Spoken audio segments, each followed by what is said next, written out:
సంగారెడ్డి జిల్లా ఇంద్రేశంలో భారీ అగ్ని ప్రమాదం చోటు చేసుకుంది. ఒక ప్లాస్టిక్ గోదాంలో ఒక్కసారిగా మంటలు చెలరేగాయి. అక్కడ ఉన్న కార్మికులందరూ భయంతో పరుగులు తీసినట్లుగా తెలుస్తోంది. మంటలు పెద్ద ఎత్తున ఎగిసిపడుతుండటంతో స్థానికులు సైతం తీవ్ర భయాందోళనకు గురవుతున్నారు.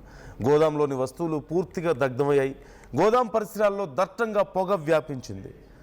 ఈ నేపథ్యంలో అగ్నిమాపక సిబ్బంది అక్కడికి చేరుకొని మంటలను అదుపు చేస్తున్నట్లుగా తెలుస్తోంది. ఒక్కసారి మీరు చూడొచ్చు, ఆ ప్లాస్టిక్ గోదాంలో ఒక్కసారిగా మంటలు అంటుకోవడంతో సహజంగానే ప్లాస్టిక్కి మండే గుణం చాలా ఎక్కువగా ఉంటుంది కాబట్టి చాలా తీవ్రమైనటువంటి మంటలు ఒక పెద్ద ఏదో పర్వతం ఎత్తులో ఎగసిపడుతున్నటువంటి ఆ పొగని మీరు చూస్తున్నారు. నల్లగా దట్టంగా ఎగసిపడుతున్నటువంటి పొగ ఆ ప్రాంతాన్నంతా కూడా కమ్మేసినట్లుగా తెలుస్తోంది.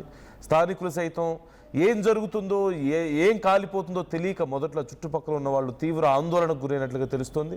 వెంటనే ఆ పక్కన ఉన్న వాళ్ళు ఫైర్ సిబ్బందికి కాల్ చేశారు. ఫైర్ సిబ్బంది అక్కడికి వచ్చి మంటలను ఆర్పివేసే ప్రయత్నం చేస్తున్నట్లుగా తెలుస్తుంది.